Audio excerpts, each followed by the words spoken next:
Continúo por acá, dejo los links en la descripción del video. Me ponen de ejemplo de proyectos utópicos que terminan en distopías. La trilogía de las precuelas de Star Wars podría ser. Demolition Man me dicen que es una película que muestra una sociedad que apesta, pero no tanto. Y si no aparecía el héroe y cambiaba las cosas, iba camino a convertirse en algo mucho peor. Es verdad.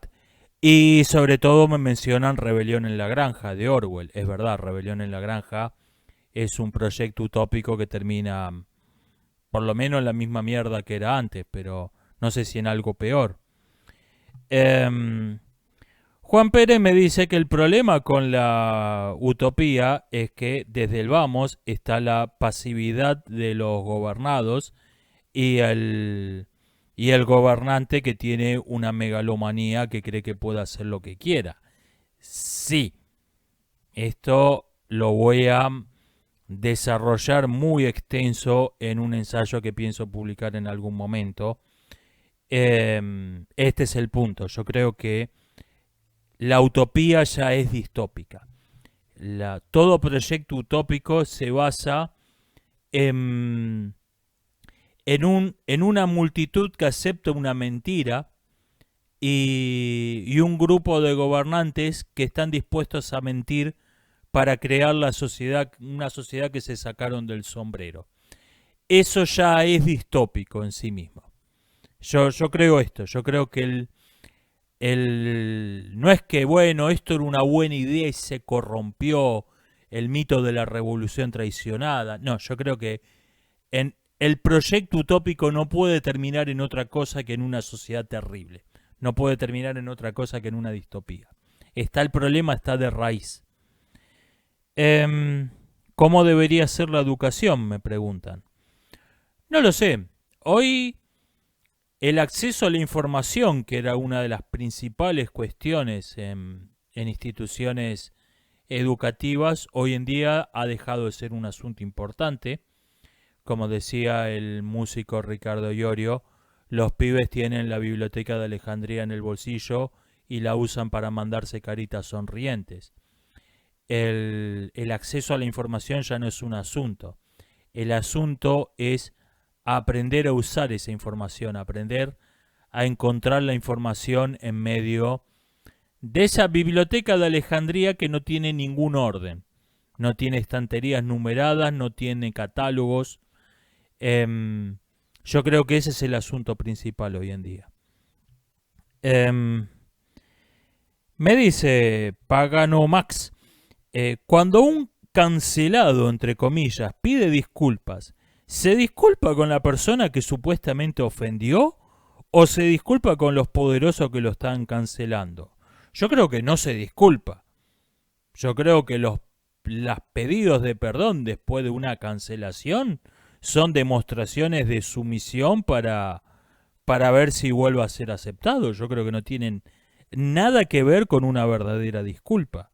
Con nadie. No hay que pensar en términos éticos lo que no tiene nada que ver con la ética. Me preguntan si pienso que hay un ascenso de la derecha globalmente. No lo sé.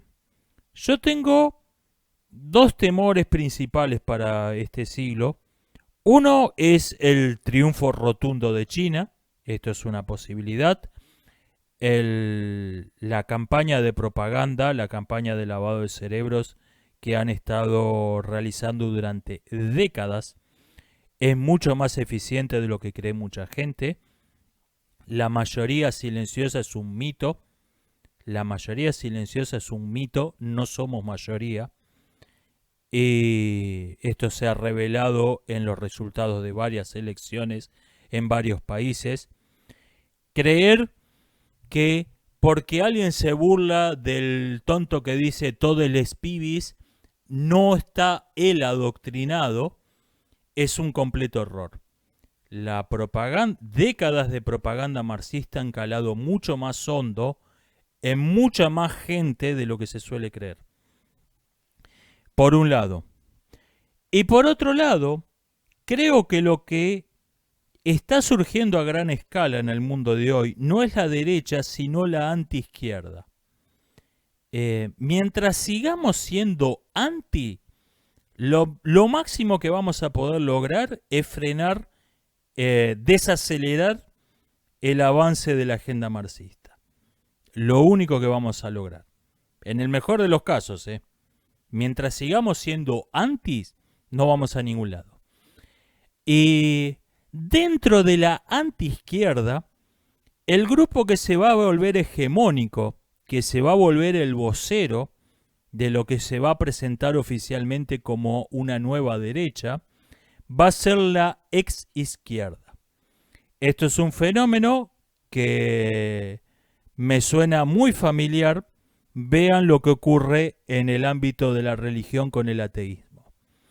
El ateísmo fue totalmente copado. La única gente que habla en nombre del ateísmo son ex cristianos. Generalmente ex radicales cristianos. Y hay un problema con el converso. En realidad hay dos. Uno es que el converso no se convierte a una idea, se convierte al hombre de paja de esa idea que había creado el grupo del que era miembro antes. ¿Se entiende? El fundamentalista cristiano que se hace ateo no se hace ateo. Se convierte a la caricatura del ateísmo que estuvo oyendo o que incluso estuvo creando propaganda él mismo durante años, a la caricatura de lo que es un ateo del fundamentalismo evangelista. Esta es la gente que hoy principalmente habla en nombre del ateísmo. Y el segundo problema es que conserva el converso, conserva un rasgo de su anterior grupo, que es el absoluto desprecio por las personas a las que se ha unido. El adepto a una religión fundamentalista evangélica, que se vuelve ateo, pasa de creerse un ser de luz rodeado de cerdos, un ser de luz, un ser angelical en un mundo de cerdos, pasa a creerse un cerdo luminoso. Entonces, aunque se ha convertido al otro grupo, siente un absoluto desprecio por ese grupo y está totalmente convencido de que él es infinitamente superior y por lo tanto tiene que mandar y por lo tanto tiene que hablar en su nombre sin que nadie lo haya votado, nadie le haya dicho vos nos representás. Es Tarzán en la selva hablando en nombre de los monos. Ese mismo perfil humano es el que va a copar la derecha en los próximos años. La derecha, incluso yo diría que ya está siendo copada. La derecha, las únicas personas que están empezando a hablar en nombre de la derecha son ex-izquierdistas que se están convirtiendo a una caricatura grotesca de lo que es ser de derecha, a una caricatura grotesca de lo que es ser conservador, por ejemplo, caricatura procedente de la propaganda marxista, y que sienten un absoluto desprecio por el grupo al que se están sumando. Ese es el segundo gran temor que tengo en materia política en este año. Y el otro más simple, directo, es que China tome el control del mundo y nos hagan puré a todos. Nos manden a un gulag a todos. Ese más es el que considero más probable y más simple, más directo. El otro es más sutil, digamos. ¿Qué recomiendo leer para entender el mundo de hoy? No voy a recomendar un libro específico. Les recomiendo informarse sobre la Guerra de los 7 años. Porque fue un conflicto, creo que más parecido al que está, en el que está el mundo hoy en día. Más parecido que no las guerras mundiales del siglo pasado.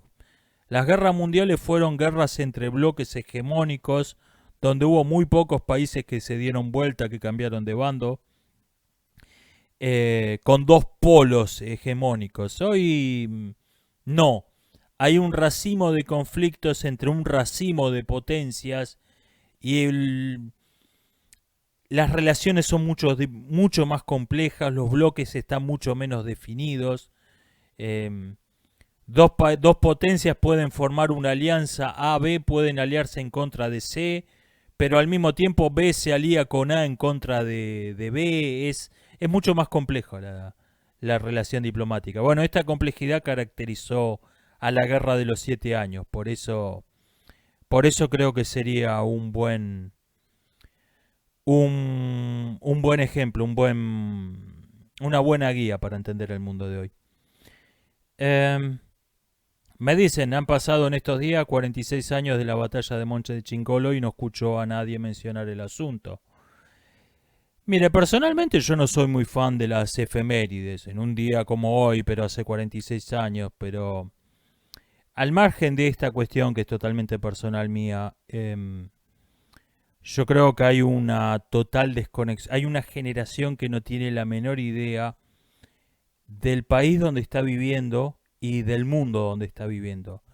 Hay toda una generación que son como esos pibes que se crían en una secta que vive en el medio del desierto y cuando quieren integrarse a la vida normal tienen que aprender las cuestiones más básicas. Tienen que aprender... un ex Amish contaba que tuvo que aprender lo que significaban las luces del semáforo a los 25 años. Y yo creo que eso mismo está pasando con la generación que ha sido educada, entre comillas, en escuelas de doble escolaridad y con un 100% del programa dedicado al adoctrinamiento ideológico. No tienen la menor idea de lo que fue la batalla de Montechincolo, no tienen la menor idea de que hubo una guerra civil en Argentina, no saben dónde están parados. No saben dónde están parados, es terrible. Y realmente no sé si recordar fechas sirva de mucho. Me parece que no es el modo de... No es algo que yo considere útil realmente. Al menos no me parece lo principal, no es lo que yo hago en mi canal. ¿Por qué odio el rock? Me preguntan. Bueno, para empezar es música muy mala. Simple y directo al grano. Me dirán, bueno, pero ¿qué hay de Pink Floyd? ¿Qué hay de Queen? Siempre hay excepciones. Por regla general es música muy mala. Pero, más importante quizás, en el rock apareció un elemento que es central, que es esencial en esta sociedad distópica en la que estamos viviendo hoy. El rock tomó la rebeldía y la convirtió de ser una posición ética, la convirtió en una estética. El ser rebelde, ser un rebelde, era verse de determinado modo. Esto, que hoy está por todas partes, aparece en la cultura del rock. Aparece el rockero con el pelo largo, con la camiseta psicodélica. Míreme, tengo el pelo largo porque soy un rebelde. Uso la camiseta psicodélica y fumo cosas raras. Y toco música rock porque los rebeldes escuchamos rock. Y mi música la pasan en todas las radios porque... porque hay una dictadura militar que los obliga a pasarla. Si no, nadie escucharía esta mierda. Pero soy un rebelde. Mírenme, me veo como un rebelde. Esa cosa abominable es que hoy está por todas partes. La rebeldía pasó de ser una posición ética a ser una estética, a ser un look. Ser un rebelde es un look. Y eso aparece en el rock, por eso lo detesto. Esa creo que es la principal razón por la que la detesto. Además es una música espantosamente mala. Divido el video en tres, nos vemos en la última parte.